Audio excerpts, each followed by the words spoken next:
Hey everyone, in today's video we will fix the MacBook Air M4 fingerprint scanner not working. So here is how easily you can fix this problem. So the step 1 is to clean the sensor and your finger.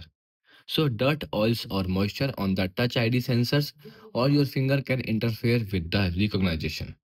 So firstly you can gently wipe the scanner. Here you will see the fingerprint scanner. You can simply wipe it with a soft dry microfiber cloth. Ensure your finger is clean, dry and free from lotions or cuts. Avoid liquid on the screen. Sensor, sorry. Try again after cleaning. Okay? And also test with the different fingers to rule out temporary skin changes or dryness. The step 2 is to restart your MacBook. So a simple restart can clear software glitches problem.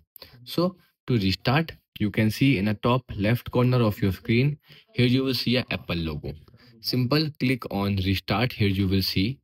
Now again click on restart to restart your MacBook. Then after once it will again turns on, now you can enter your password and then again try to and then lock it and then again try to check your fingerprint is working or not. Now you will see it will not take my fingerprint.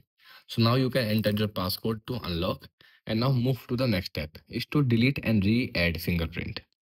So to re-add your fingerprint, you can simple go to the settings.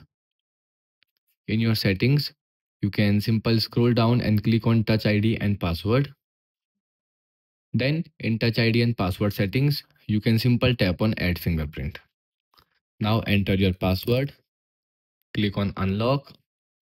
Now place your finger and then make sure that it can read your all finger. Okay.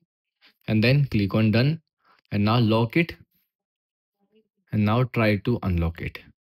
Okay. By using your finger. Here you will see. So if still you are facing the same issue, so now you can check for software update of your MacBook because bugs in the current Mac OS version may decrypt Touch ID. So an update can fix this problem. So to check for update, open the settings. In general, click on software update and here it will check for new version. So if you, you will found here a new version available, you can simple click on install button to install. Right now my software is up to date. So if still you are facing the same issue, so it may be any hardware issue of your Touch ID. In that case, you can simple contact the Apple support for further assistance. Goodbye.